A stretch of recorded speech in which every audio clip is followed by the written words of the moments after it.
have CO2, and the CO2 is jumping off.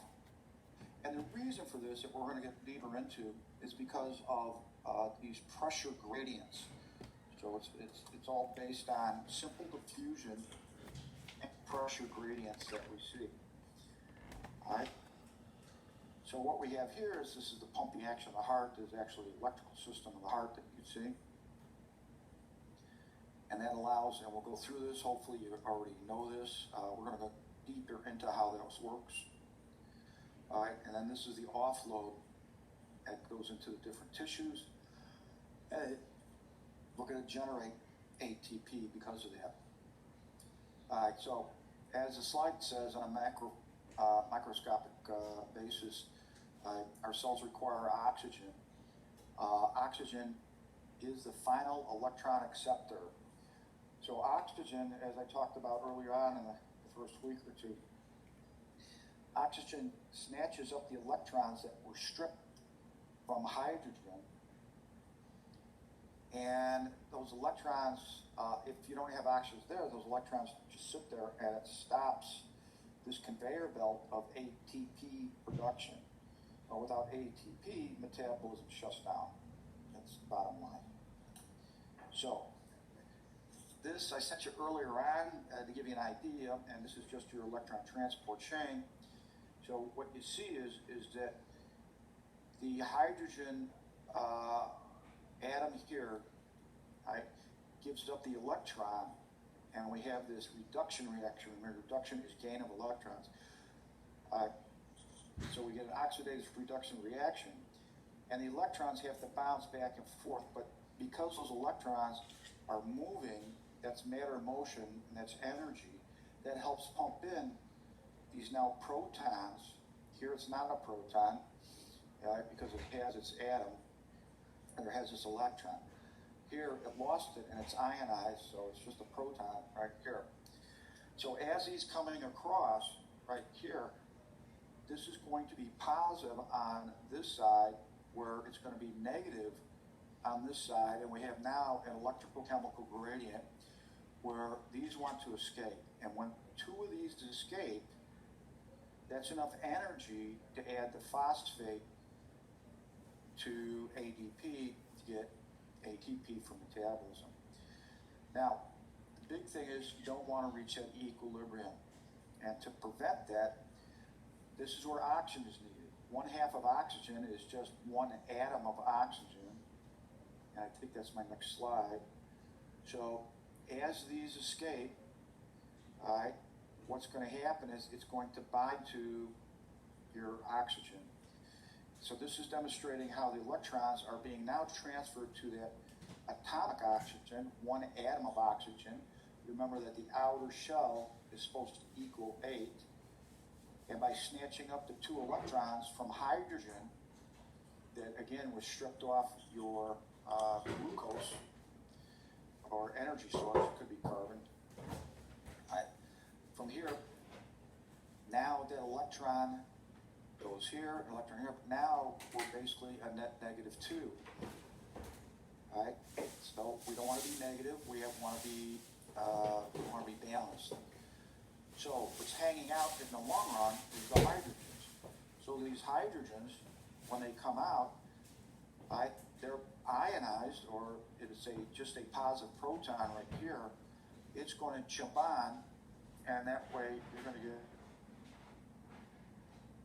it should be right here, you're going to get your metabolic water.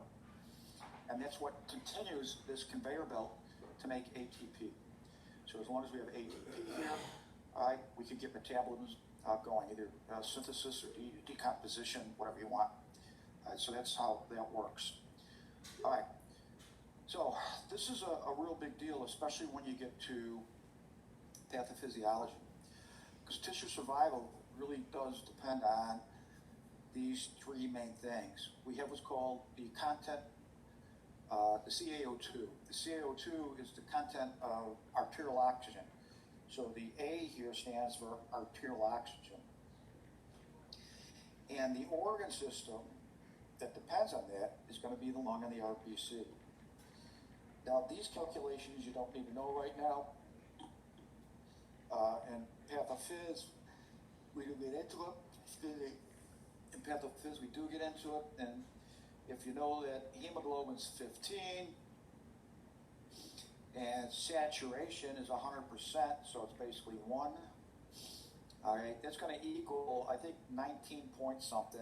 Basically approximately 20 mLs of O2 per deciliter. All right, if I'm not mistaken. 20. So that's how much is on blood. Then by knowing how many deciliters you have in your body, that's this next equation. You got 5 liters. You have to, so that'd be 50,000 deciliters. If I'm doing my public school math correctly. So we have to have oxygen get on the RBC, then we have to deliver it, and that's your DO2. So that's the heart and blood vessels. So that's the CaO2 times the perfusion, milliliters per minute. Okay, QT is equal to the cardiac output. Cardiac output, you're going to need to know down the road. Cardiac output is heart rate times stroke volume. Now, heart rate times stroke volume, heart rate you can figure out. Stroke volume is the amount of blood pumped out per squeeze. And we'll get into how you calculate that down the road. Then from there, then we want to know is, well, how much is being uptaked. So the cell is called VO2. All right? So you got ventilation, perfusion, you got perfusion. So from here, the VO2 is the mitochondria. Now, normally you take up approximately 25%. And what I mean by that is, remember on an RBC, you have 4 sites for hemoglobin. Each one carries oxygen. So that would be arterial blood. But in venous blood, we're only 75% saturated. All right, so if you don't understand that, we're going to get into it a little bit deeper here anyways. So this is 100%. 4 out of 4 is 100%. So oxygen on all 4 sides. So we see that in the artery. All right, in the vein, it's usually 75. We only take up 25%. And that's what being taken care of at normal rest.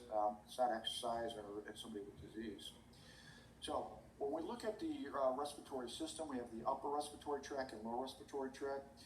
One reason we separate all that out is because of the infectious disease aspect of it. And upper respiratory, the nose, sinuses, pharynx, is everything above the glottis. Right? The glottis is the opening to the trachea. Okay, the glottis is the opening to the trachea. So there's different pathogens that attack upper respiratory, and there's other pathogens that, different other ones that attack the lower respiratory system. So we separate it that way, and it makes it easier when we're trying to decide should we use antibiotics or antivirals or whatever we need for the patient. So in just looking at this, okay, here's upper, lower. You should already know your anatomy. This is your nasal pharynx right here. This is your oral pharynx, and this is the laryngeal pharynx. So right here, okay, this is your larynx right here. The glottis is the opening. This is the epiglottis that covers it. And lower respiratory, we have the bronchial tree, which is mostly your conducting zone till we get to the parenchyma, basically the alveolus that's there. All right, so this is a coronal view of your sinuses. And just to take you through this real quick, I'm not sure how much they went into this. Here's your maxillary sinuses that are here. These are the terminates, okay, the concha, or what we call terminates, and they spin around like this. There's a lot of blood that goes to this area right here. And the reason for that is for the nose, its main function is to filter, so to filter out any soot or bacteria or any dust or whatever. Okay, it's going to warm the air that's coming in. So if you're out in the cold and you breathe in through your nose, you want to warm that air up, because otherwise you can drop your body temperature. And it's also going to humidify it. All right? Now, these areas here, the mucous membranes here in the mouth and here, is non-keratinized stratified squamous, and hopefully learned in anatomy that anything that's non-keratinized has to remain moist, otherwise it will ulcerate. And we tend to see that. If for those that work in hospitals, you always see the nasal tubes that we put in oxygen, and it's always humidified. You see it bubbling through water and all that.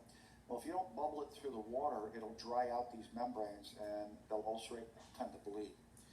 And this turbinate spins, the way this is formed, it spins the air around, so you get increased surface area that's there. So looking here, we have, where's my pointer? We have the hyoid bone. All right, so the hyoid bone right here, the larynx itself, you're basically your voice box, the trachea, and we got the right and left main stem bronchus, and then we break down into subsegmental bronchi. This area here is called the carina, that bifurcates. Now this is an important area because when we put a tube in someone's throat, an endotracheal tube, an endotracheal tube, we don't want to go past that. So when we're checking x-rays, we got to see where we're at right here. So from here, as it comes down, and we get into here, if we intubate somebody, it's usually a straight shot down here. This is a little bit more on a right angle. So when we intubate somebody, you always want to listen over the stomach first. And if you hear air bubbles gurgling, you want to take it out. You don't want to blow a whole bunch of air in there because they'll have one major belch and they may vomit and aspirate. If you do hear air, then you listen. If you don't hear air in the abdomen, which is good, then you're going to listen over the right and left lung. And if you don't hear any sounds in the left lung, you slowly pull back the endotracheal tube until you hear air in both lungs, and then it's in place. I don't have a picture of an endotracheal tube. I have one in class, but I don't have one here. What it is, it's just a tube, and it comes down, and it's a hollow tube, and there's a cuff around the outside that's a balloon, and we blow that up with air, and this acts as pressure. So it's pressure here, so this doesn't move up and down. So the balloon gets inflated and it stays in place.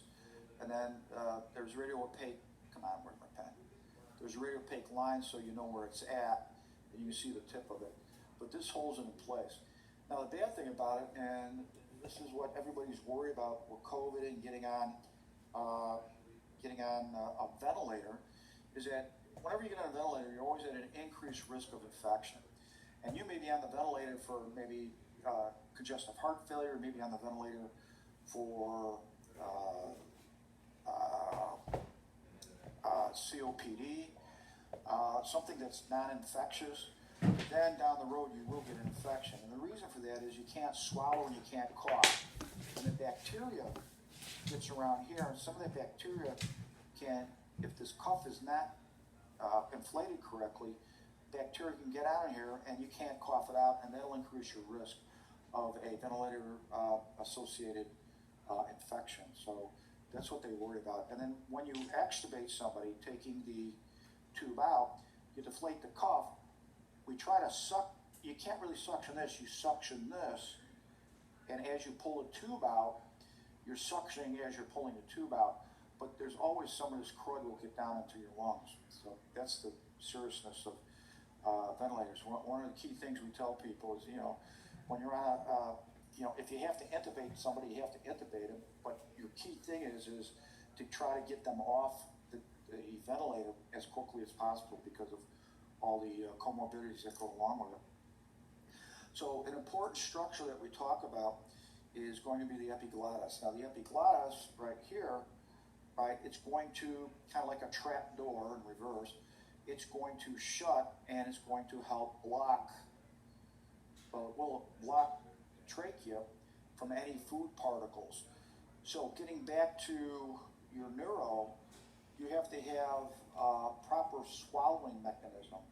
And if you remember correctly, for swallowing, it's 9 through 12 is your cranial nerves. Remember that.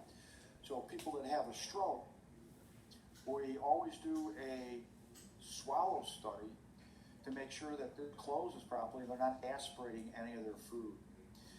On the posterior aspect, we have this muscle right here. So you have the tracheal rings, which is this horseshoe shape or U shape, and then in the back is this muscle. That muscle is known as the trachealis muscle. So what's behind the trachealis muscle is the esophagus. Now, when you swallow, this is going to tighten up as well, and that tightens up so you don't bulge this in, and if the food gets stuck, now you narrow your airway. So the trachealis muscle has to be activated as well. All right, with this is part of your, what we call the innate immune system, and this is the cilia, and this is all part of the mucociliary escalator, and you have your goblet cells which secrete mucus, and you have this thin layer of mucus along here, and this is what traps the stuff that you breathe in that your body doesn't want down deep into the lung. And as it traps it, you're going to get that power stroke to try to bring it up so you can cough it out. Now, people that have emphysema, people that have chronic bronchitis, all your COPDs, this gets all damaged. And the cilia doesn't work anymore. In fact, the cilia is gone. And what happens is a lot of the stuff that you breathe in gets trapped way down deep in the lung and increases your risk of infections. We have the vocal folds. So here's your epiglottis. So these vocal folds here, when you're intubating a patient, you want to make sure you see these. You want to see this, all right? Because remember, back here is the esophagus. So the esophagus itself, if you miss this or you do it blindly, you're going to end up in here, and that's not good.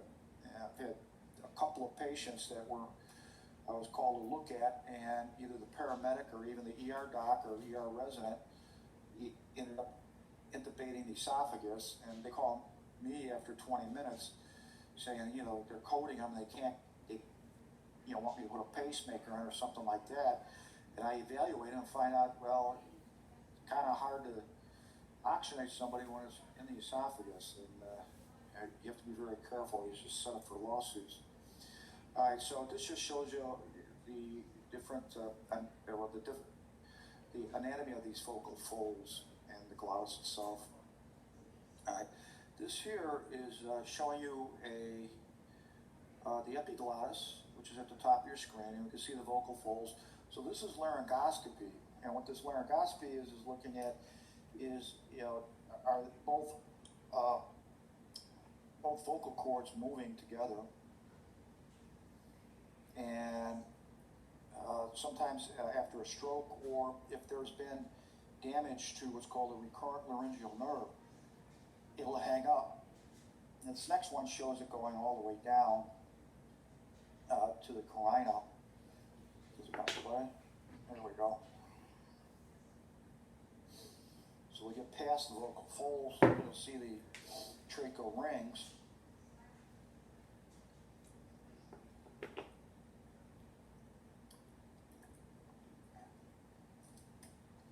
Come on, you can do it. Get past that. There we go. So now you see the tracheal rings, and then we get down to the carina. Now in bronchoscopy, they can go deeper in there to do biopsies or suction out or culture any mucus and that kind of stuff. So, and I think I have those videos coming up shortly. So with the trachea itself, with the trachea, where am I at here? With the trachea right here, it's nothing more than a conducting tube. It conducts the air all the way down to the terminal bronchial. And in the terminal bronchial, you're going to have these bundles of alveoli, like a bunch of little cherries or grapes is what you have here.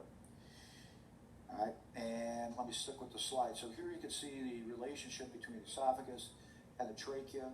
Here's your trachealis muscle right here. Here's your cartilaginous ring. All right, here's part of the thyroid. Here's your esophagus itself. All right, So as air gets down, this is the area here we have gas exchange. So for testing purposes, the alveolus is the site of gas exchange for O2 to get into the body and CO2, carbon dioxide, to leave the body itself. And you can see in the terminal bronchial right here, we have smooth muscle. The smooth muscle, this is under control of the autonomic nervous system.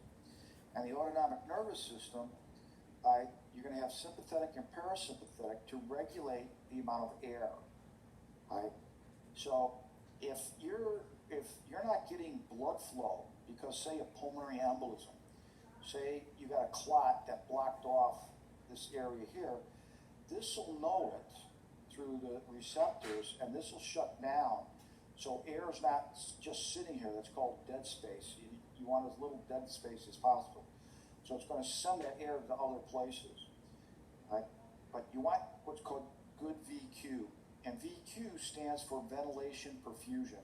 And we'll be talking about that in the when we get deeper into the physiology here in a second.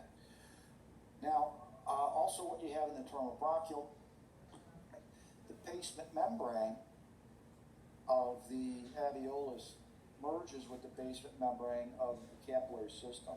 So it's just one cell thick, and that makes it easy for, this is simple diffusion. Right? It's not facilitated diffusion, it's simple diffusion to allow air to go across it. Now when it comes to emphysema, what occurs is that all the crud, the inflammatory stuff in cigarettes and cigars, that inflammatory substance activates the what we call dust cells, or the macrophages, so white blood cells here. And the macrophages will then release certain cytokines that recruit more macrophages as well as more neutrophils. And they're going to release elastase. And what elastase does is it starts breaking down the septum. So now all these septums are breaking down, and as it breaks down, you're losing surface area. And if you lose surface area, less oxygen per unit of time is won't be able to, or less oxygen will be able to cross to the blood itself. And I'm not sure if I have a better picture of this, but what happens is, probably a better way I like to show it is you have these alveoli, and we'll just say that this is 1,000 different cherries right here with an increased surface area. Well, if I break down the septum between it, my 1,000 little cherries turn into one big hefty bag, and that hefty bag does not allow, it decreases the surface area for oxygen exchange. And I got a little video on that we could talk about later. So, and that's what we have right here. So the macrophages and neutrophils would eat away at this, and then this becomes larger, and it just becomes just a increased dead space. All right, so from here, you should already know that the right lung, has 3 lobes, superior, middle, and inferior lobe, and the left lung has 2 lobes, superior and inferior lobe itself. We have the, here, you can see here, there's your horizontal fissure and your oblique fissure. There's your oblique fissure right here, there's a horizontal fissure, this is the middle lobe. You see the overlap between the 2 lobes. This is more anterior, this is more posterior that we're seeing itself. All right, anything else? Is that all I got? Oops. And this is the posterior aspect. So you can see, a little bit, if I'm listening to the patient's back up here, if I'm listening to the patient's back up here, I may be getting a little bit of apex, but it's mostly the lower lobe right here. So this is looking at the hilum or hilus. This is where the pulmonary vessels come in and out, the pulmonary arteries, pulmonary veins, as well as your bronchi that's there. So here what we have is we're looking at the pulmonary artery or pulmonary trunk, and then that's going to branch out from here. It branches out to feed oxygen, to feed the blood, deoxygenated blood, to the lungs, and it goes into the different areas on the left and right side. So if we're looking at an X-ray, this area right here is this area right here. So if I get this right, so this area right here, so this is the same as this right here. And you can see this coming down, well that's this right here. So it gives you an idea. So those are your pulmonary arteries, this is the pulmonary vein right there. All right, so this is a angiogram of the, part of it is the right ventricle, and then we have the pulmonary trunk. And people have, you may have heard pulmonary embolism before, where pulmonary embolism is a clot, and they typically come off the calf vein or the pelvic vein. And if it's a large clot, that clot can block blood flow right here, and that's what we call a saddle embolus. And those patients typically die pretty much immediately.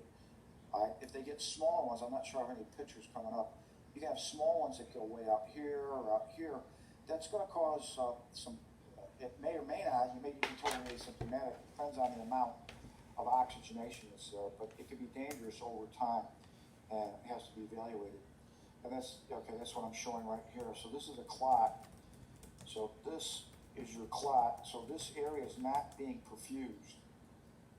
So you're going to have blood not being perfused there, and that's going to decrease the oxygenation, decrease the amount of return, and could cause hypotension as well. These are your pulmonary veins coming in left and right. Pulmonary veins left and right right here. They come into, if you remember your anatomy, they're going to come into the left atrium. So left atrium, pulmonary veins go into the left atrium, and that's the oxygenated blood that we see.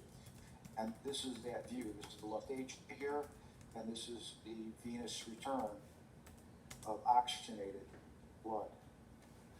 So in looking at this gives you an overview. So if we were to do an examination in front, and I might have I'm not sure if that's coming up. You know, you listen systematically, you listen above the clavicles with your stethoscope. We would do this in a lab if we had this proper lab here. All right, and then we listen, always compare left to right, all right. Then you go here, and then you go laterally, and then you turn the patient around, and again, you're going to be going here and here. And I have somebody with a question, so let me answer the question here. Got a hand up or a question? Let me see what we got here. Some of these slides are not in the PowerPoint. I downloaded from Blackboard that I'm following. Can you send us this one that you're showing? Yeah, I think I updated this one. I updated this one, but Nia, I also, if I'm not mistaken, I sent you guys a podcast on this stuff the other day, last Friday. I'm sorry, last Thursday. All right. Okay. Like I said, this is an updated one. I don't think I've transferred it to Blackboard. So I will definitely. I'll put this up to date one. That's not a problem. But I'm pretty sure I sent you guys the podcast on this, which is the same, all the same slides. So I will do that for you when we get done. Okay, I got you. All right. So moving along right here. This is a side view looking at the patient, right, and trying to look at the overlap between the two. So this is, again, this is how we would do a examination on a patient, going from right to left, comparing each side, and then the poster should be, oh. All right, hold on a minute, I didn't know I had a short move here. Let me get it going.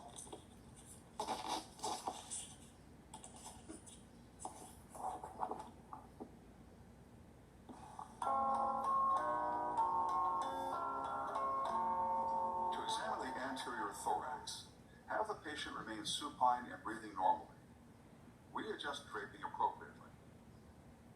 Observe the condition of the skin and inspect the chest for deformities, asymmetry, and respiratory movement.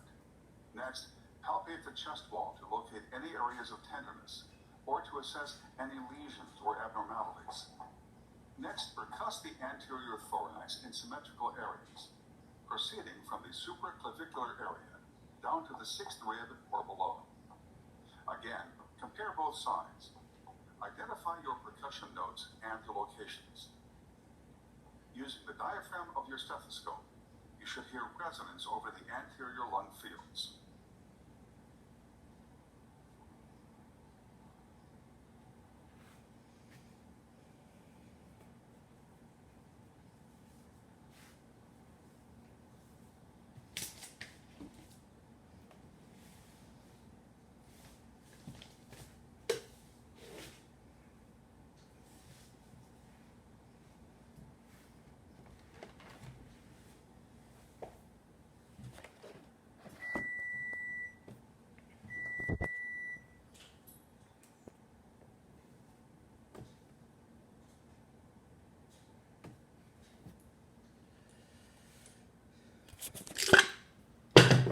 So this is, examining the back. I'm not sure if there's a movie on that one. Anyways, yeah, it is. Positioned behind the patient, continue by inspecting and palpating the muscles of the upper back. Then, inspect and palpate the chest and percuss the lungs. Inspect for shape, symmetry, and deformities.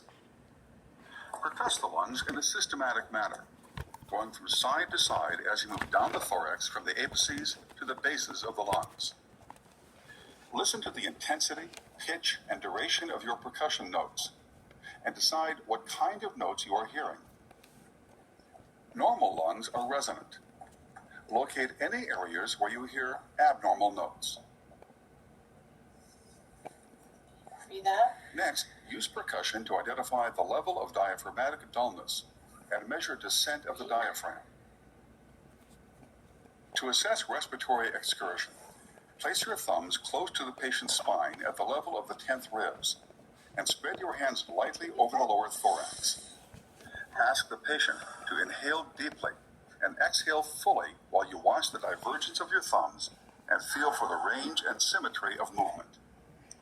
To auscultate the posterior thorax, begin at the apices and proceed downward, moving systematically from side to side while comparing the sounds in symmetrical areas. Using the diaphragm of the stethoscope, observe the rate, rhythm, depth, and effort of breathing, and listen for adventitious sounds that may indicate abnormal respiratory conditions. Listen to at least one entire breathing cycle at each location. So that's the way you would do a physical examination for that. All right. So getting into the anatomy here as we come down. The different lobes. These are your subsegmental bronchi that are here. So each one goes to a different area.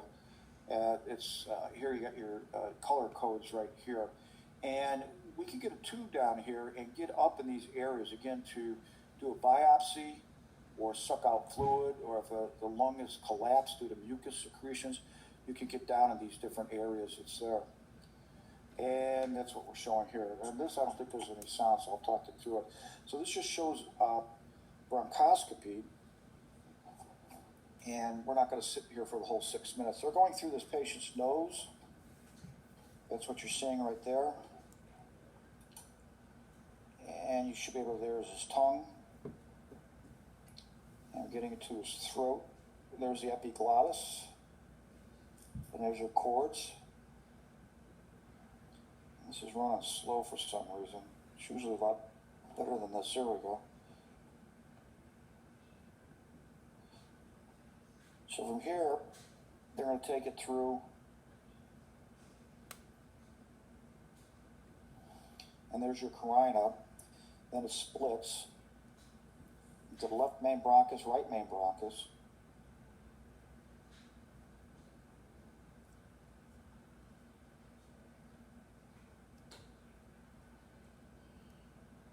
And this is definitely running slow. This is usually a lot smoother than this. So you can see how it branches even more up here. You can see these different areas. There we go. All right.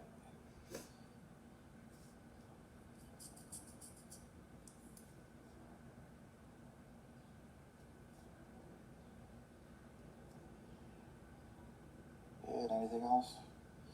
So you get the drift on this. So I don't have any to look at right now that show cancer or any mucus production or biopsies. You do that at 242. All right, this is a tracheogram, and as the type of substance that they use, I'm not exactly sure what they use, this is showing the airways, but there's a lot of mucus plugging, and that's what you're seeing here, is this is mucus. So this may be somebody with severe chronic bronchitis or somebody with cystic fibrosis. And then you're not going to be able to oxygenate these different areas here. So this gets into, can you ventilate and can you perfuse? You got blood flow, you got airflow. You want those to go hand in hand. We'll touch base on this if we have time today. Most likely we will. Go over the basics of reading an x-ray. All right, so with breathing, all right, we have the muscles of respiration. So we're starting now into the physiology here. And we have your inspiratory muscles. Your inspiratory muscles are going to be the diaphragm and the external intercostals. Now remember that the diaphragm is innervated by the phrenic nerve.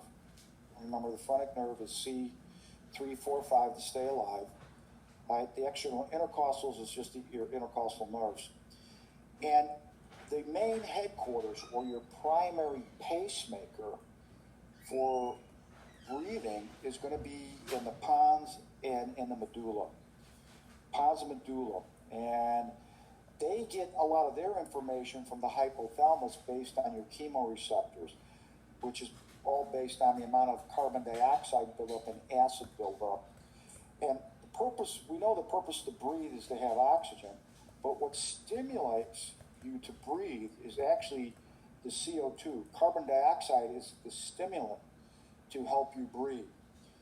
Right? If I asked everybody to hold their breath and then hold it as long as you can, and when you take that breath, after holding as long as you can, the reason why you breathe is not because of hypoxia.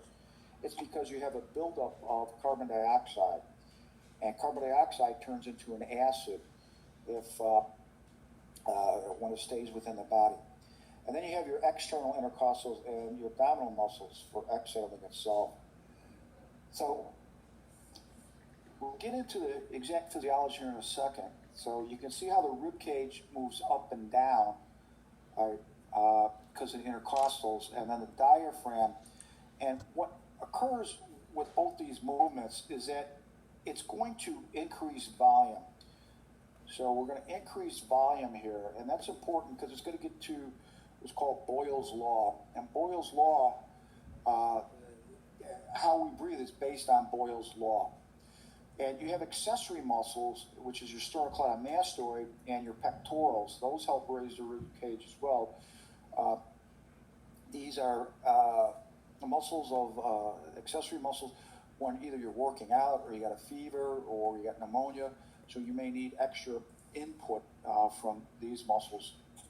So the physiology itself, as I said, the pons and medulla, they're going to connect to the phrenic nerve. And this is what's showing here. So we have a bunch of different centers here and here. And this is how we check for brain death in patients. Sometimes it's not easy to determine brain death. And we have to get into the definition of death, at least by law. This was back in 1987. There was consensus, and it was held up by just about everybody. It's called the Harvard criteria. And what death is irreversible cessation of cortical and brainstem function. So irreversible cessation of cortical and brainstem function, or irreversible cessation of lung and heart beating, lung working and heart. Now, think about the brain brain, it's brain and spinal cord. Well, the brainstem is part of the spinal cord is what they're talking about. So you can be you can be in a vegetated coma state, but still not on a ventilator and breathing on your own because your brainstem is still working, even though the cortex may be not working. So you're not conscious, you're just in a deep vegetative state or in a severe coma. So now, if you want to take somebody off the ventilator and do it legally, what you have to do is you have to do what's called an apnea test. So to check if the brainstem is working, because there's really no good, if they're, say they are on a ventilator, and the ventilator is assisting them, you could turn the ventilator off, but they may not be able to breathe on their own, and there may be some function. So what I'm trying to say is what an apnea test is we'll put the patient on 100% oxygen for about 20 minutes, and we'll do what's called an arterial blood gas. And what we're looking at is to make sure that they're oxygenated, and we're going to look at their CO2 level.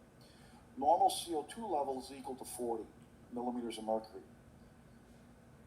So they'll turn the ventilator off, and every 15 seconds to 20 seconds, every place's protocol is a little different. Once you hit 60, if you don't gasp for air, that means the brainstem is dead, and you can legally turn off the ventilator and not be charged with a homicide. But if they do gasp for air, but their cortex is out, that means they're in a chronic vegetative state. You can't take them off the ventilator. So the only way you can take them off is with a court order, or if they have a living will or something like that. So that's when it comes to the apnea test that's there. And like I said, sometimes it's hard to determine because the patient may have been on sedative drugs for a period of time, and you have to let those sedative drugs wear off because most of the time, depending on the situation, when you get put on a ventilator, sometimes we want to put you in a medically induced coma. Well, we have to bring you out of that coma to see if anything is still working, right? And especially in traumatic brain injuries and that. All right, so we have different areas. This is from your book. I don't get deep into the different areas. Mostly what I want you to know is that it's in the pons and in the medulla, and we'll stick with that. I'm not going into the dorsal respiratory group or ventral respiratory group, and the pneumotaxic group. All right.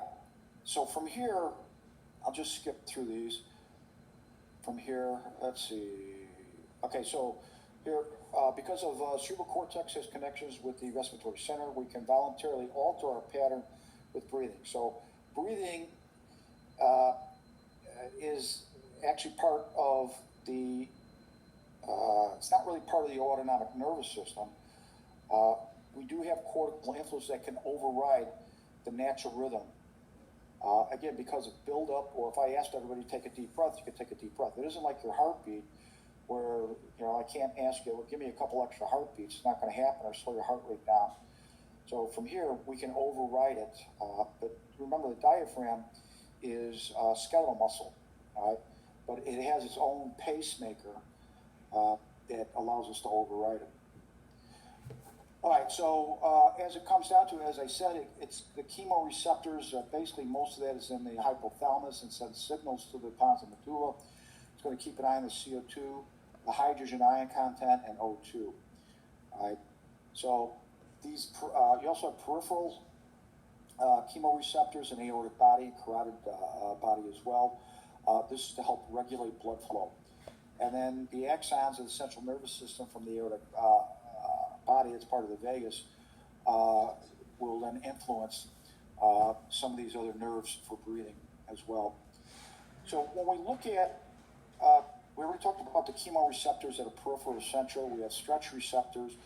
The stretch receptors is just to make sure you don't overinflate your lung, right? Because you can actually pop your lung.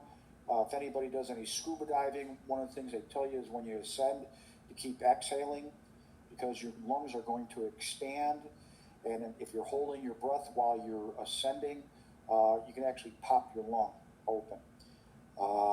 We have irritant receptors, so if there's any crud down there, you're going to cough it up. And then your arterial baroreceptors are going to make sure that if there's oxygen there, there's going to be blood flow. If there's no oxygen, they're going to reroute the blood flow. All right, so to understand the physiology of ventilation right now, right, it all comes down to diffusion. And you know that diffusion is matter going from an area of high concentration to an area of low concentration. It's all diffusion is. So the way this works is the atmosphere itself, as I said, is composed of a bunch of different gases. The most abundant gas in the atmosphere is nitrogen, right? That's the most abundant. And it's at, I think, 78 to 79%. Right? We got 21% is O2. 21. And that's a number you need to know. Let me put that better. So 21% of, now that's at sea level. And as you're going to see on slides, as we elevate, okay, if we go up to Denver, Kilimanjaro, Mount Everest, the oxygen in that atmosphere is less and less and less. And then we have trace amounts of carbon dioxide, you have trace amounts of all the other soot and crud that's in the air as well. So at sea level, we call that 1 ATM. So that's 1 atmosphere is 760. So the total of the nitrogen, O2, humidified water, CO2, and all the other stuff that's in air, pollutants and whatever, that adds up to 760 at sea level. And again, that's going to change as you elevate. And that's what you see right here. So just going 2 miles high, it drops quite a bit. So you're not getting as much oxygen here. So you're going to lose that pressure gradient as you go up. Now, jets fly right here at around 30,000 to 35,000 feet. So you can see the amount of pressure is only 47. Well, you're going to take that 47 and times it by 21, and you hardly have any oxygen at all, and you don't have the pressure to get that oxygen into your body. And of course, military, 50,000 plus. So normally your little Cessna Pipers and all that don't go above 10,000 feet. Otherwise, they got to have some type of oxygen pressurized cabin. So what we have is Dalton's law, and Dalton's law basically says that total pressure of the gases is based on all the gases put together. That's Dalton's law. All right. So the partial pressure in chemistry and physics, Dalton's law, also Dalton's law of partial pressure, states that in a mixture of non-reacting gases, the total pressure exerted equal to the sum of all the individual gases. So that's where we came up with 760. Henry's law says that the concentration of a gas in a liquid phase is at a constant times the partial pressure of that gas. Right? So if I know that it's 760 for the gases, and 21%, then the partial pressure of oxygen is 159. So these are numbers you're going to have to keep an eye on. There's a few more important numbers we're going to get to in a second. So as I said, it's all going to come down to Boyle's law. Now, Boyle's law basically says as we increase volume, we decrease pressure. If we increase pressure, we're going to decrease volume. And it's hard for people to understand that, and it needs to be a little more visual. Let me just go here. So if I take a breath in, if I inhale, all right, what I need to do is I have to decrease the pressure in the lung compared to the atmosphere. And to do that, I have to increase the volume. So how do I decrease the pressure and increase volume at the same time? Or you could say the same thing. If I increase volume, pressure will automatically decrease where the pressure in the lung is less than the atmosphere. All right? So that's basically what Boyle's law is saying. Now, the way you look at it is probably right here. If I have here a 1 liter and 1 atmosphere, right? If I increase the pressure, what did I do to the volume? The volume now is in half.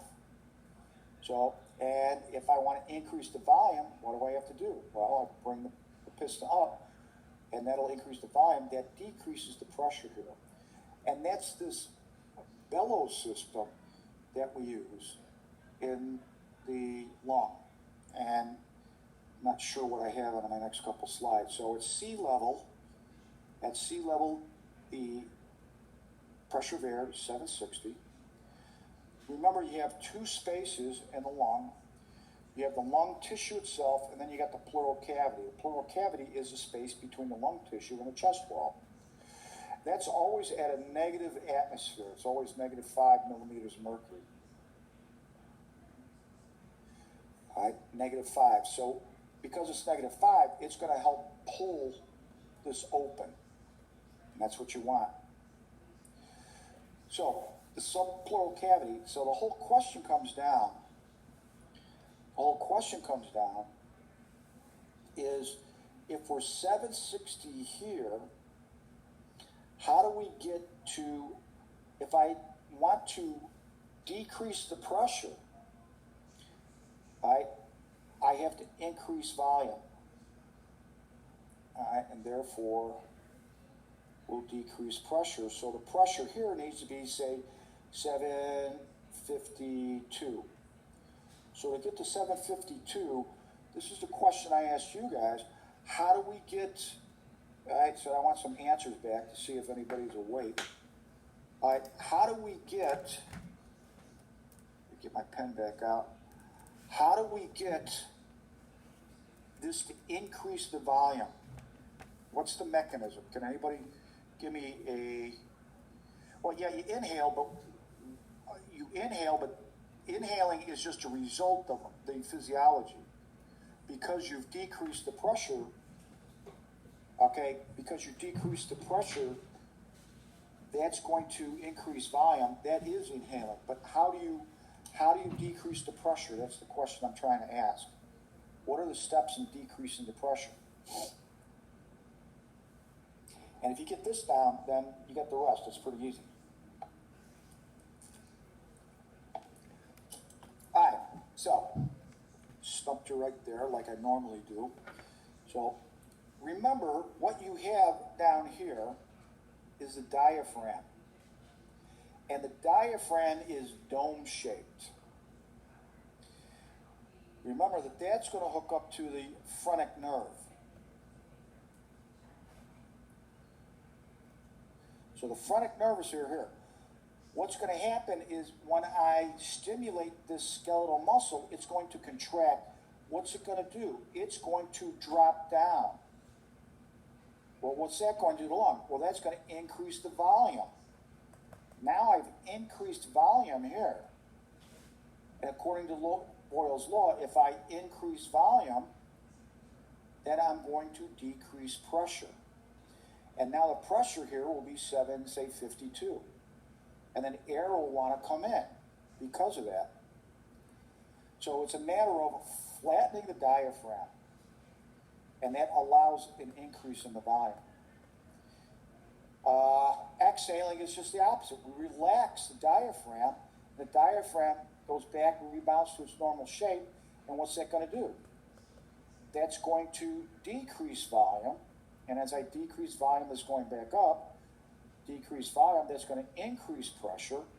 And then the pressure will be greater than, say 762. And now we're going to exhale. So it's all on this bellow movement of the diaphragm, but also your ribs. Remember, the diaphragm is more anterior superior.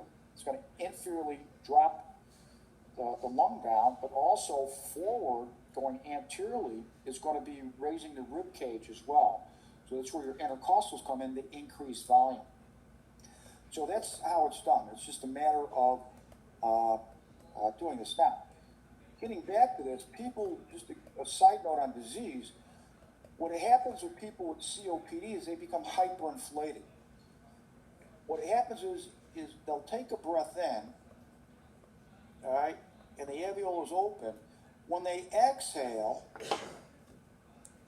it closes too early and you get air trapping. And that gives the patient a bellow chest, a barrel chest. And what happens is it starts to flatten the diaphragm. Well, if I flatten the diaphragm here, it's only going to drop a little bit and you're going to get less air in. And that's one of several reasons why these patients are constantly short of breath. The other reason is because you lost surface area. But you're not dropping the diaphragm enough, and that's a major problem that you'll see. I should have a movie coming up on that. So here you can see the visceral pleural right there. Here's your pleural space right here. Now, the key thing about the pleural space that I may have talked about before is that we can get a buildup of fluid here, and that's called a pleural effusion. Just getting into some pathophysiology. Oh, okay, it's on my slide. So you can have this fluid buildup that can actually make the lung stiff where it doesn't want to expand. Now, there's different reasons for a pleural effusion. It could be water just in the pleural space, and it's usually from a malignancy. It could be from connective tissue disorders. It could be from pancreatitis. It could be from some type of pneumonia. But heart failure, it's usually not from heart failure initially. With heart failure, it starts out in the alveolus. So this starts filling up with fluid right here, and then this fills up with fluid, and then it'll leak out into the pleural space. So you can have fluid here, but not in here, but you can get fluid here from fluid here, and that's what happens in heart failure. Fluid would start in the alveolus first, and then once it's supersaturated, it becomes an effusion. But you can have an effusion without fluid in the alveolus as well. So this is showing you the diaphragm. You can show the diaphragm you can see the diaphragm is very much dome-shaped right there. And then that will flatten out quite a bit. That's just showing you, this is the hilum right there. All right, anything else on this? No. So with this, we got pulmonary ventilation. So again, air is going to move from an area high concentration to area low concentration based on the movement of the diaphragm, right? And that's what we have right here. All right, and I got anything else? So yeah, this is showing. So here, the diaphragm here flattens, and it helps increase volume and decreasing pressure. And that's what we're saying. Okay, and I'm just showing you a little bit more of the diaphragm, but both sides.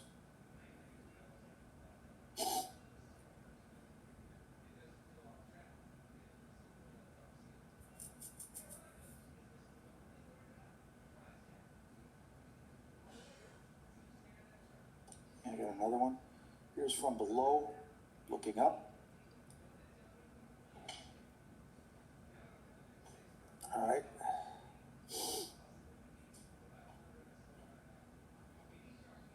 This is where the vena cava comes in and out, the aorta comes in and out, the esophagus.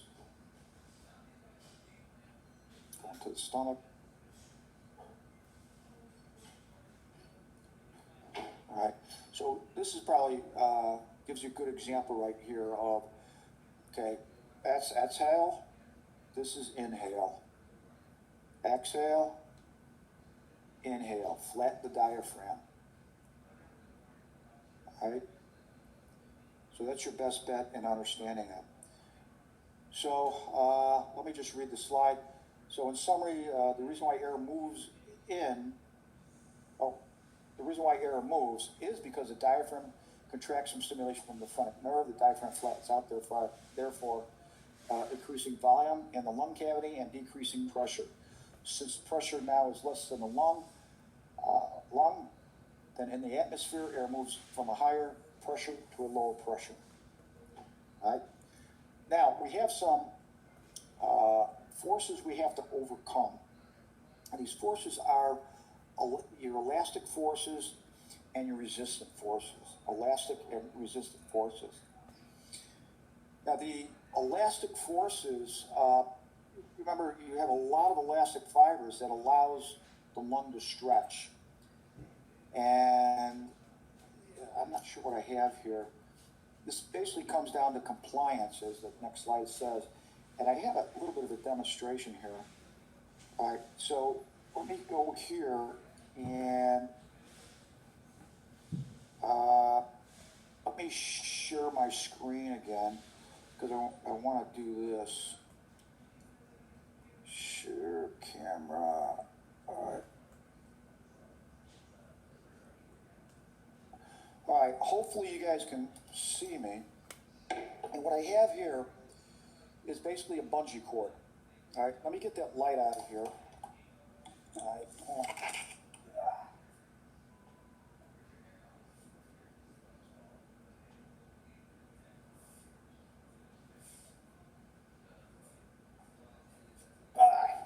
So from here,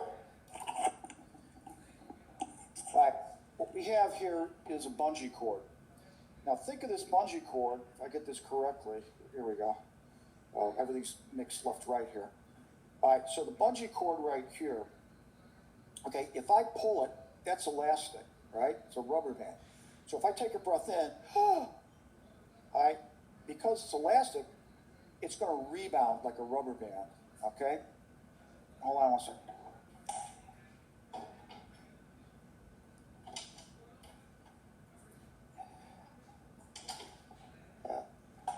My son just woke up.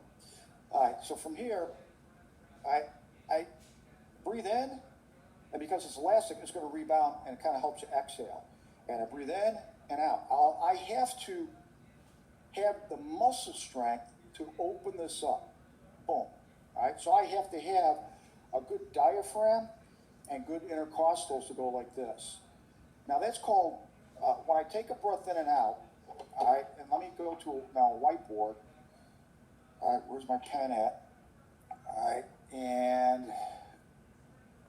so what we have is, right here, is what's called tidal volume.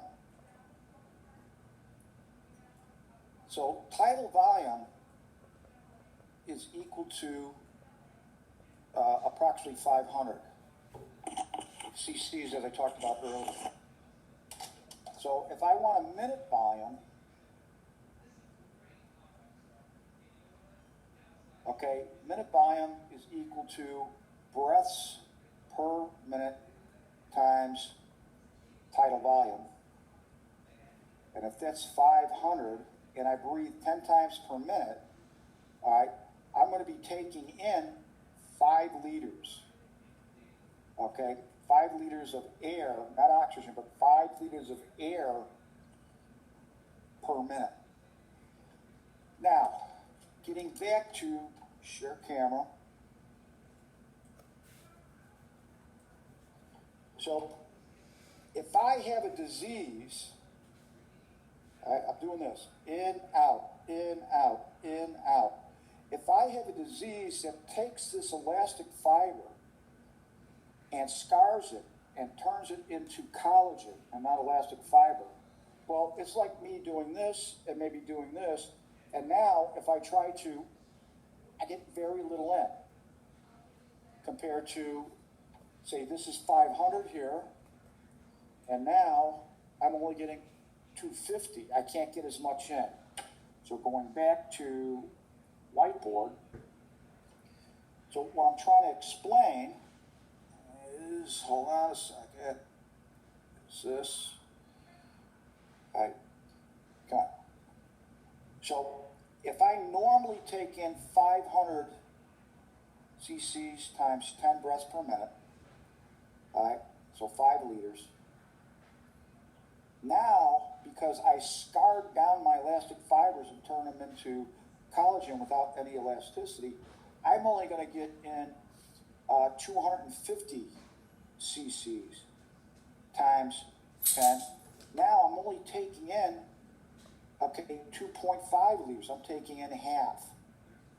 Well, now I'm going to be what? I'm going to be short of breath. I'm going to be fatigued and tired. Well, how do I make up for that? All right, this is the question I'm asking. How do you make up for that for the people that are still with me?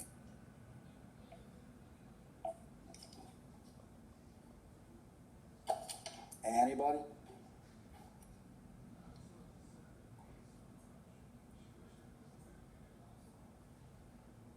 I can still write, good. So how can you make up for that? Well, what I have to do then is I have to breathe what? If I can only take in 250 because of scar tissue, I have to breathe 20 times per minute to get back to 5 liters. So now I have to work a whole lot harder. And that's what happens with many lung diseases, is that they can't take in as much air because of damaged tissue. And because they can't take in as much air, then they're going to have to breathe twice as hard. And they're burning more calories. And typically these people tend to thin out pretty quick. They're going to be using a lot of calories just to maintain their breathing right there. All right, so let me go back to this. All right, and let me, all right, get back to the slideshow here. There we go. All right, so hopefully you got that down, that we have to overcome these elastic forces, and if the elastic forces are damaged, then we won't be able to increase the volume as much. Now, our resistant forces is the conducting zone. What the conducting zone is basically any place in this tube. Where's my pen?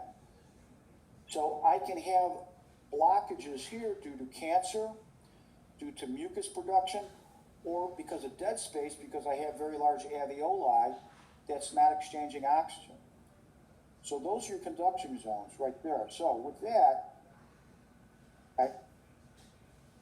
so what we're looking at is we have what's called restrictive lung disease and obstructive lung disease. So this is your COPDs, chronic obstructive pulmonary disease, right here.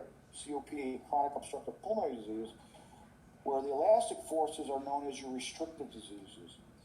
So in determining what we're dealing with, the type of test that we do is spirometry.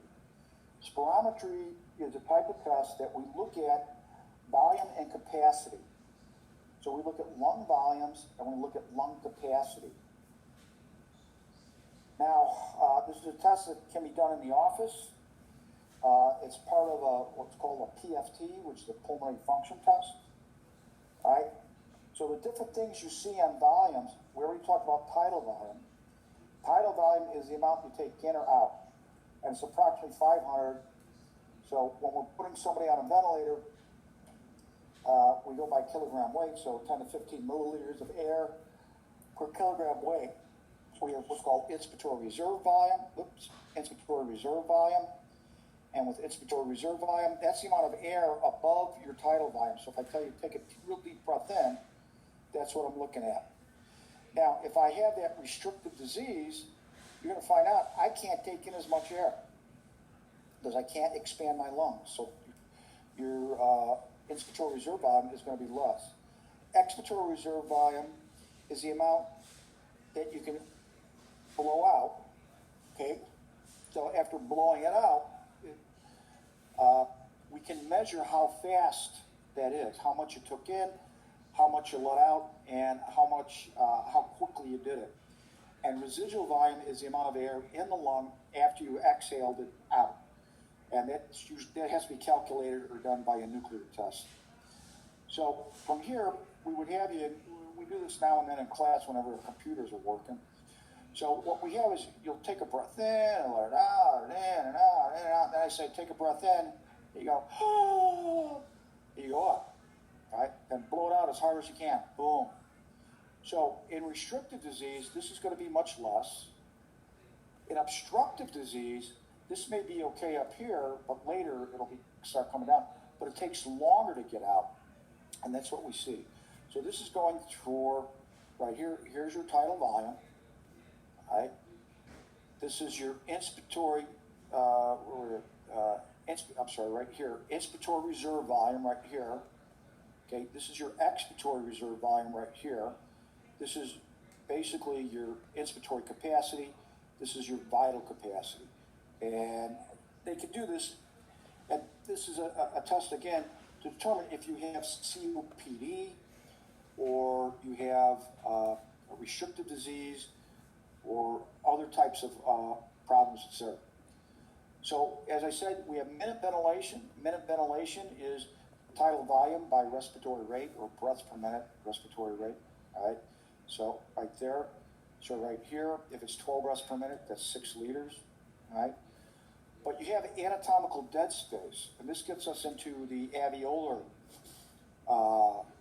ventilation. Just because you take in 6 liters, if you take in 6 liters, not all that 6 liters going into the lung. Because you have dead space, that's air just sitting in the trachea and not in the exchange zones, okay? It's not participating, as it says, in the gas exchange. Dead space in a normal person is 150 mLs. So what you'd have to do is you'd have to take the tidal volume times respiratory rate, and then you have to take you got to subtract the dead space by the respiratory rate. And that comes up with what's called your alveolar ventilation. So these are numbers you need to know, because these do show up on a test to show you know the difference between alveolar ventilation and minute ventilation. So that's the difference between the two. All right. Okay. So that gets us now into the gases. So now we know how to ventilate, getting air in and air out. Now we need to get to the gas exchange at the alveolus, right? And onto the RBC. So as we said, oxygen is going to be 21%. Oxygen is 21% of the air that we breathe. And from here, you can see nitrogen is about 78%. All right. So we said that we take all these together, 760. That's Dalton's law. All right. We want Henry's law. We want to look at what the partial pressure is. That's Henry's law. Looking at what the partial pressure is of oxygen, 21%. So in the atmosphere, okay, it's about 159. So you may want to keep that number. I normally don't test that number. What I do test is what happens by the time it gets down to, get down here real quick. What happens when it gets down to here, all right? So oxygen, let me just cut to the chase. When oxygen gets down here, it is approximately 104 millimeters of mercury. Now don't worry how it went from 159 to 104. I'll take you through it, but I never test it. But just to give you an idea where that number, where that number comes from. So, as I said, here 159, alveolar 104. If you look here at 30,000 feet, it's only 47, right? And you're pretty much dead. That's what I got here. Alveolar, there's hardly anything. So you have to have the pressure. This is called partial pressure of oxygen. So we already said that the nose humidifies, warms, and filters the air coming in. Right? And where we start lowering that number of 159 is that the pressure of unified air is 47. Okay, and that's at the normal temperature. All right, we finally get down to 112, but then the percentages are going to change a little bit because there's more carbon dioxide. It's no longer going to be 21% because we have a higher amount of carbon dioxide. So the bottom line is, what we're going to have is approximately 104. Now, for testing purposes, we can round it out to 100. I'm not going to have a problem with that. All right, it's approximately 100. So from here, the whole question is, how does oxygen get on the blood? That's what we got to go for right there. How does oxygen get on blood? All right, so we already know that the purpose of the blood cell, one of the main purposes, of a red blood cell is to transport oxygen and take away waste products. Also buffers acids as well. We'll talk about that down the road. We know that we have the hematocrit, and the hematocrit is the amount of blood. Oops. Remember this for your next test, or for this test, is 45%. That's your hematocrit. And remember that from here, this is all for the hemoglobin. And when a hemoglobin, all four sites are occupied, we say that's 100% saturated. So when also all four sites are saturated, all right, that's what you want, all four sites saturated. So that would be hemoglobin, and remember that hemoglobin is 15 grams. And then the crit, remember, is 45%. All right. Now, we want all four sides in oxygenated blood. This is called the oxygen dissociation curve. So, what we can do is we can take this little light thing, all right, it's a mini spectrometer, and we can put it on your fingertip. You may see it on the ears or toes of babies, and it's going to tell us if all four sites are occupied. So this means all four sites of hemoglobin is occupied. If that is 100% saturated, then what you have is what's called a P small a O2, which is our arterial oxygen, should be approximately 100, and that's what we want. So in better terms, if I do it this way, if I have my alveolus right here, and I breathe in my air, this is 100 millimeters of mercury, and this is known as the P big A O2. That stands for alveolar. We want to make sure that on the RBC, all of this gets here. So this should go and become here, and this should also be 100 millimeters of mercury. And that is your PaO2, the pressure of arterial blood. Now, this is in normal situations. If there's disease, any type of lung disease, if there's fluid in the lung, you're going to be blocking air from going from here to here, oxygen. So you're not going to be able to get this to here. So this may only now be 80 millimeters of mercury. Now you're desaturated, and this is what we'll get into for those taking 242. So it's important to understand that this alveolar, you want it to equal the arterial. Otherwise, you'll have what's called an AA gradient, an arterial, alveolar arterial gradient. All right, so why does the blood want to pick up oxygen? Because the oxygen is less on the hemoglobin than in the alveolus. So the pressure of oxygen on the hemoglobin is less. So remember, we said that venous blood is only 75%, so it's coming back. It's 75% saturated. And the P, and this should be PVO2, that's 40.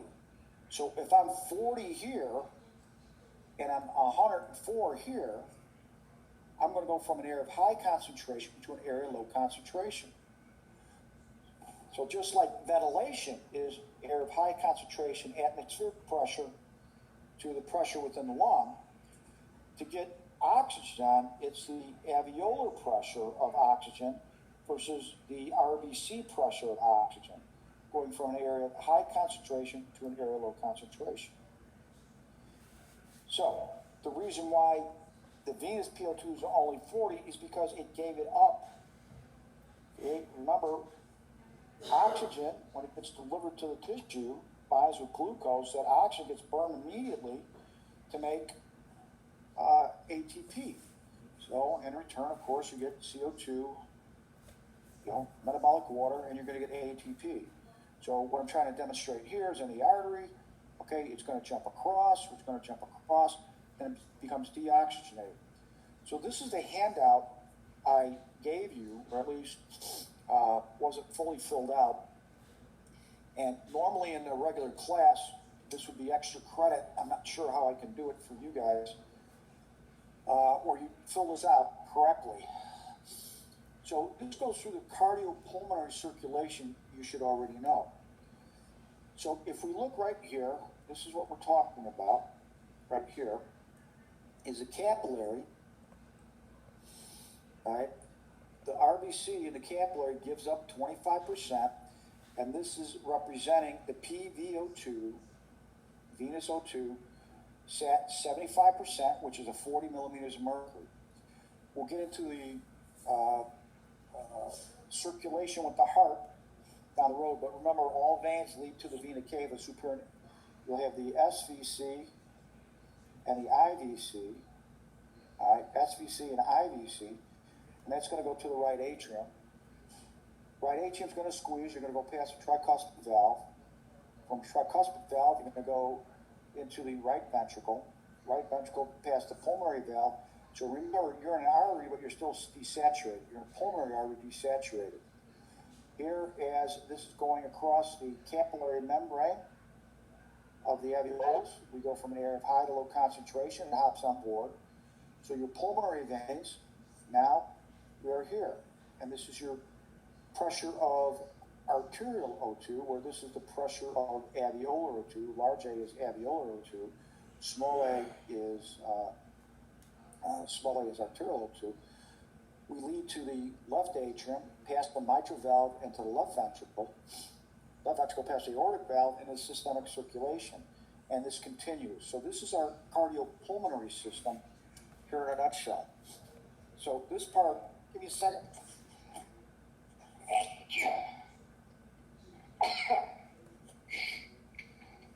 So from here, this is your external respiration right here that we talked about at the beginning. This is internal respiration. All right? And then in here, this is cellular respiration. All right?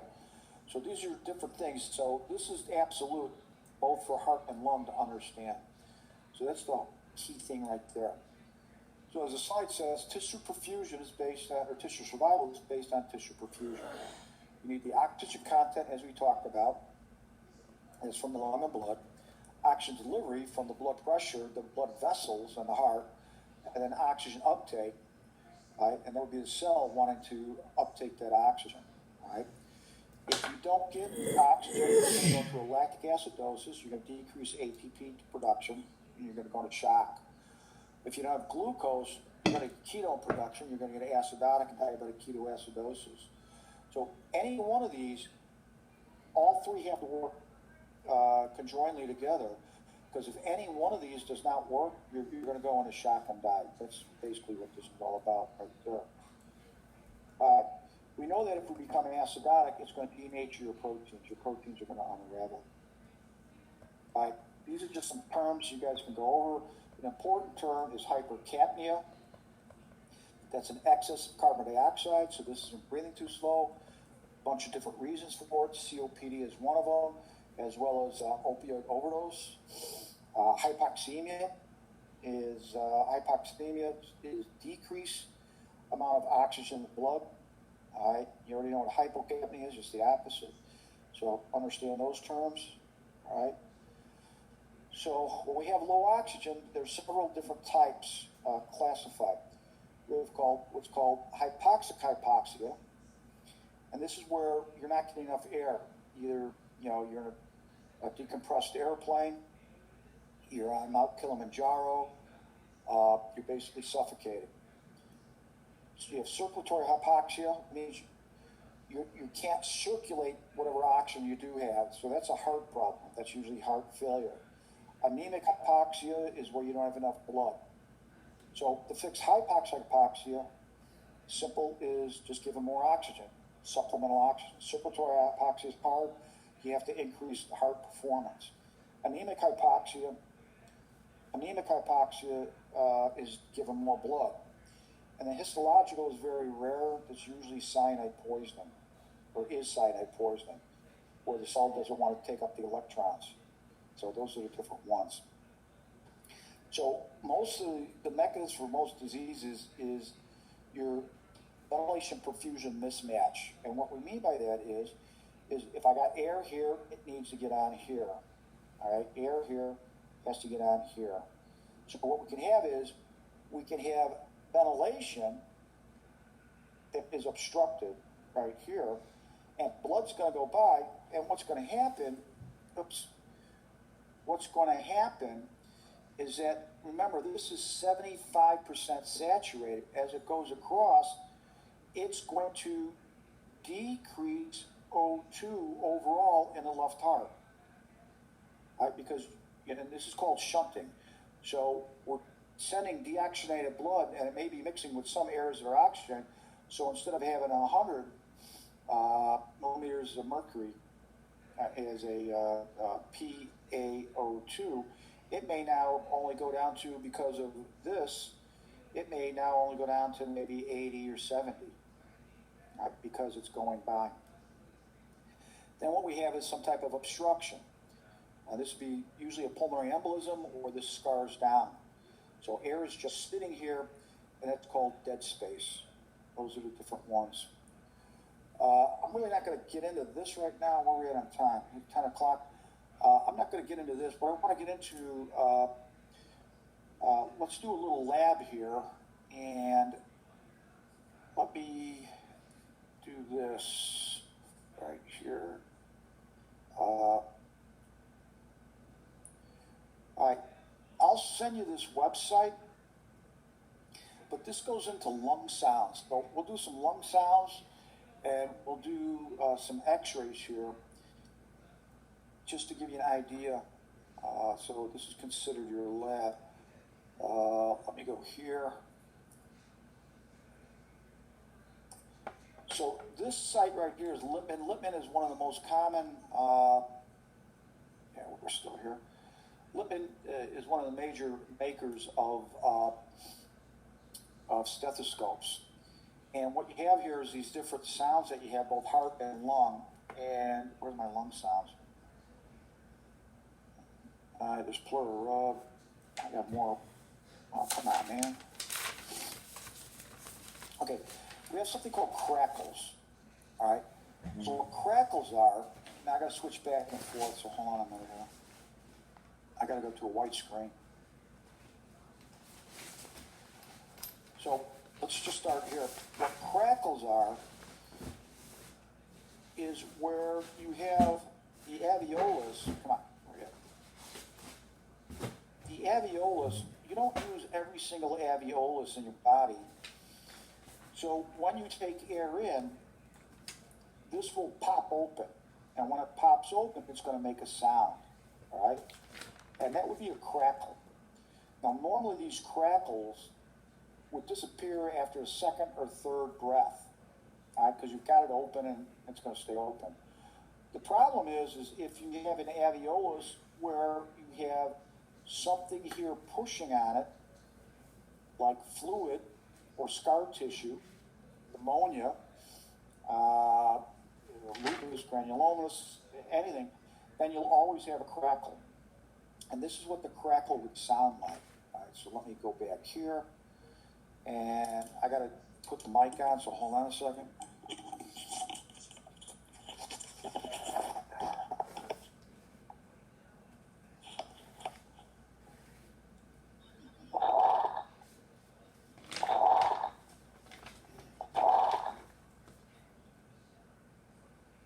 That's it. One more time.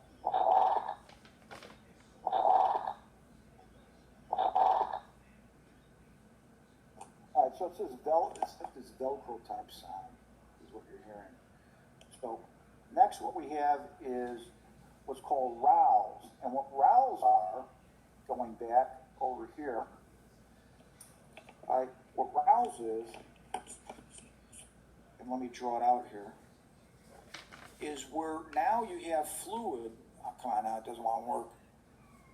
You got fluid that's in here and it's bubbling up. So if I draw the stages of heart failure, let me just start up there. Let me erase the screen first. All right, so let's do this. All right. What you have is, first we have there's your blood vessel. Here's your alveolus, right?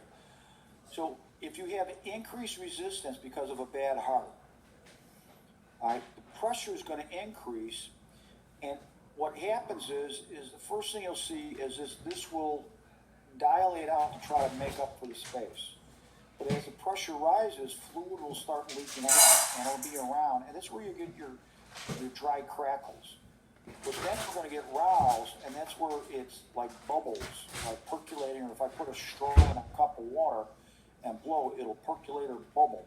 So that's this next one that we're going to hear right now, right? And that's called roused. Let me go to that. All right.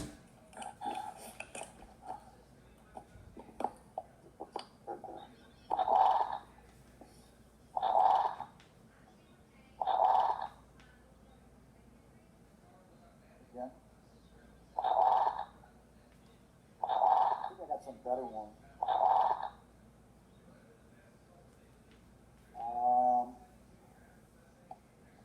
Okay, this is a wheeze. This is a wheeze, and this is also narrowing of the airway. And we always say not everything that wheezes is asthma. Though asthma can cause wheezing, but so can heart failure, so can any type of congestion, pneumonia, that kind of stuff. So I'll play that.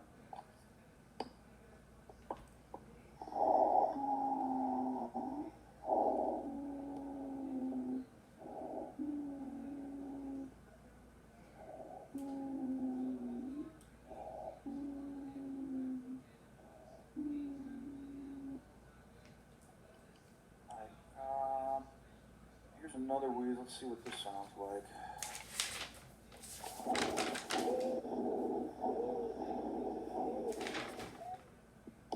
Just a slight wheeze right there. Then what we have is, here's fine crackles. Let's see what we got.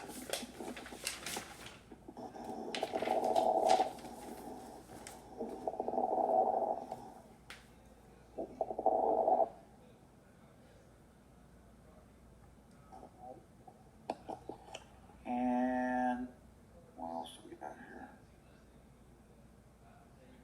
All right, and then stridor. Stridor is where you have an upper airway obstruction. Right? It's mostly in the trachea and epiglottis area.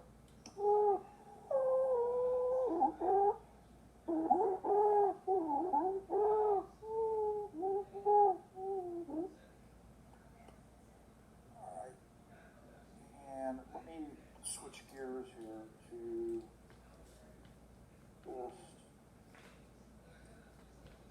Alright. And here's some more. This is coarse crackles.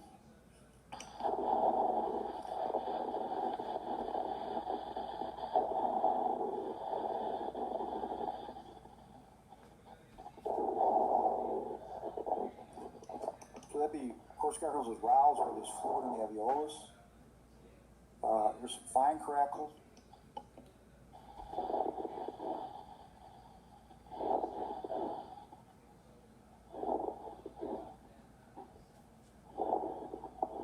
So the next one.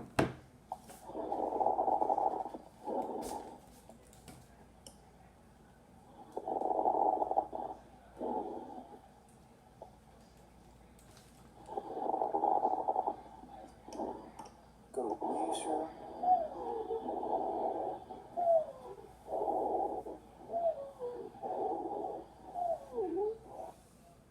And then this is rhonchi. What this is a lot of mucus production.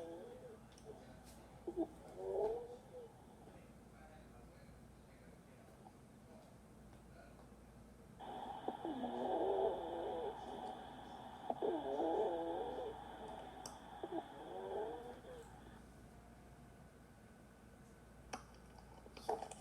me a second here. All right, so those are your lung sounds. Some of the lung sounds. I'll send you this website. We'll go over heart sounds when it's time to do heart sounds. What I want to do next is, my screen's still open here. Go here. What I want to do now is get rid of that. There we go. Let's look look at some x-rays real quick and take you through. I don't know if I got the x-rays on this or not. I don't. I gotta switch gears here. So hold on. Go here.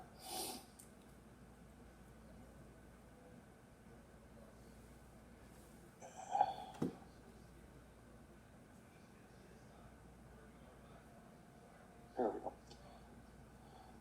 So this is also considered part of your lab here. So you guys will be exposed to different types of x-rays, and it's, you're always going to get an explanation from a radiologist. They're going to give you information. But sometimes there's not always a radiologist available. They're a lot better now than they used to be back when I was practicing. But it's good to know and get the results immediately, especially if you're in an emergency room. You're going to have to learn how to read them. In the middle of the night, if you're in a small area that they don't have somebody available. So let's just go over how x-rays are done. We start out with what's called a PA x-ray. A PA means that the x-ray beam is going from the posterior aspect of the body to the anterior aspect. So that's what we mean by PA. Posterior to anterior is what we see. Now, when it comes to a PA, it gives you an approximate size, actual size of what you're looking at. Now, this is when it was on, your plastic sheets, and we put them up on the board, the white board, to take a look at it. Now everything's computerized, and you start losing some ratios. So now they have it to where there's markers to get the sizing down, so you have some type of compass to determine sizes of things. So this is female showing the breast shadows, and that's what you're seeing here. A good x-ray, you should be able to make out each of the vertebrae. Here you can see the vertebrae and intervertebral disc between them, so that's a good view. When it comes to x-rays, all matter absorbs light, right? So all matter will absorb any type of light. So x-ray is a form of light. So the more matter it is, the more denser the absorption. So what I'm saying here is that the dark areas are going to be more air, and the whiter areas are going to be more bone or soft tissue, depending on the density. And then if we had metal in here, metal objects, which may come up on some further slides, that'll absorb the most. So usually go from metal to bone to dense soft tissue to less dense soft tissue than the air, fat and air. So that's what we have there. So right here, we look at this. We want a good inspiratory breath in. Normally, what we'll do is we scan the bones first. Normally, when I teach people to read these, if I get something that's, let's say, right here, and it's grabbing my eye, that's the last thing I want to look at. I want to look at everything else first to make sure I don't miss anything else. So I want to look at all the bones, make sure there's no bony lesions, no metastasis, anything like that. And then after we look at the bones, we're going to count the ribs. Remember, the ribs are going to come around and curl around. You can see these curling around, so it makes it difficult sometimes to figure out which is front, which is back. You want to go to the first rib right here. This is the first rib. Comes around this way. Whoops, go back. Quit doing that. So you want to stay with the horizontal part. So we have 1, 2, 3, 4, 5, 6, 7, 8, 9, 10. You should get to at least a 10 for a good inspiration. And here we're at 11, and then here's 12 right here. So 10 is a good inspiration. So if you have somebody, say, with severe lung disease, they may be hyperinflated, or they might not take a deep breath itself. This thing keeps skipping on me. So this is the trachea. You want the trachea midline. You want to check the bronchi, both bronchi. If there's a tube, you want to make sure the tube is above the carida, which is, next slide. All right. Now, this here I showed you earlier, this is your pulmonary artery. So the pulmonary artery is bringing blood, taking blood and setting it to get oxygenated. So there's your pulmonary artery on that side. And then we have the pulmonary artery. This is the pulmonary artery coming straight out at you. It's a column, this is just a column of blood coming straight out. It comes off at that 90-degree angle. This is part of the superior vena cava right here, which is going to basically lead into, right here, the superior vena cava, that leads into the right atrium. This is your diaphragm, as we said, it's dome shape. And from there, this is the costophrenic angle. And as I said, you can get a pleural effusion. This can fill up with fluid, right? And then this would all be whited out. It's all what you see. You can see that. You want that nice and sharp. All right. This is the aorta and the aortic arch, as we're seeing, come here and coming down. All right. And that's what we have right there as well. All right. This is the right atrium. So blood's coming in right here in the right atrium. Let's have there. All right, this home plate, this is the right ventricle. This sits in front. It's most anterior part, right behind the sternum. And what we have is the left atrium. And this is mostly posterior. And then what we have here is the left ventricle. All right. So if you were to visualize all the heart structures, this is what it would look like on an anterior and a lateral view. All right. So in looking at the lungs, what we have here is this is the right upper lobe. And then we go into right here, the lateral. You always want to check the lateral.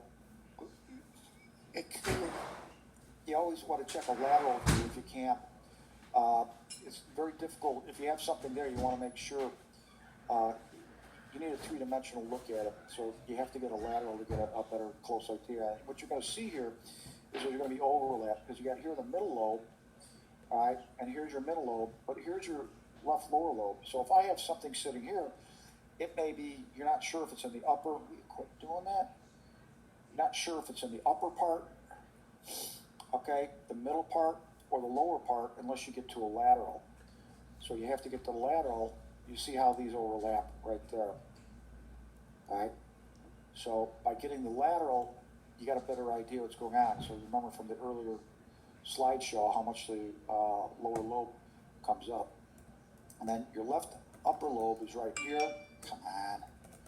Look, cut that out. Your left upper lobe is right here. Do it this way. All right, so it takes up most of the anterior chest. And then this takes up a lot of your posterior chest right there that we talked about. And there's your overlap. All right, so that's what you see right here. This is just going into a few disorders here. What we have is sarcoidosis. So it's a granulomatous disease that you see here. This is asbestosis right here. So you get a lot of thickening. The white stuff you see is where it's now the connective tissue is thickened due to scarring and due to the fibrosis from asbestosis. So you see that. This goes in a little bit of heart failure right here. You got a pleural effusion. All right. This is also a pleural effusion. If you look at this, this lung is clear, but when the patient lays on her side, you can see this effusion. This is in that cavity between the lung and the chest wall, and that's what an effusion is, as I showed you earlier. All right. This is just showing a tumor. This is a CT right here, and here you have this circular thing going on right there. So that's what you see. All right.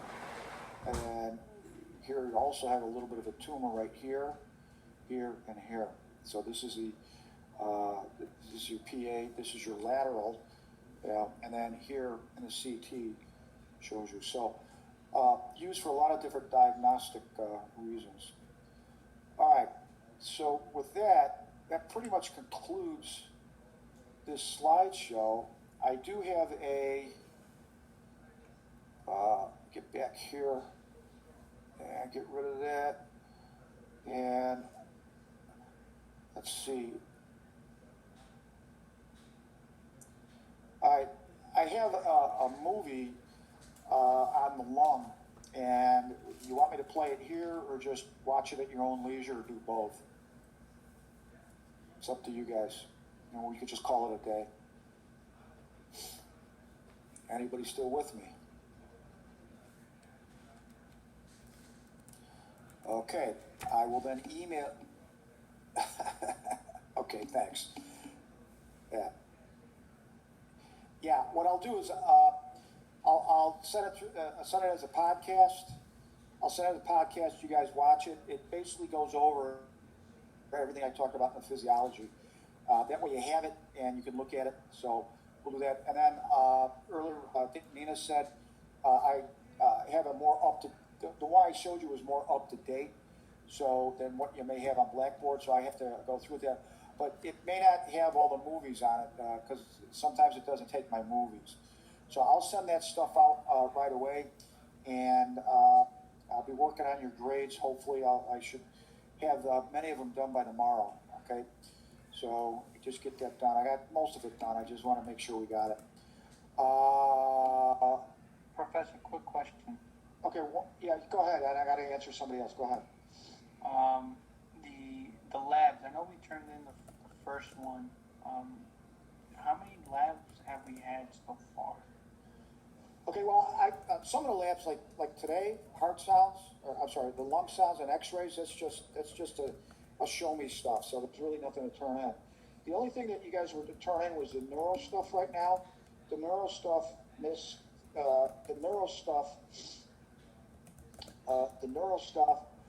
was on the cranial nerves and the motor exam. And with that, I think that was just it. And that was just, either present or absent or 5/5 for motor. That's just to get you into the routine. And that's basically it. I'm not big on the lab because we're missing out on it. I know you guys paid for it, but there's not a whole lot I can do. There's not, it kind of sucks. And everybody's complaining about it. And, I try to do what I can. We will be getting the EKGs. And I may send you some stuff on spirometry as a lab. And in fact, I'll probably end up doing that.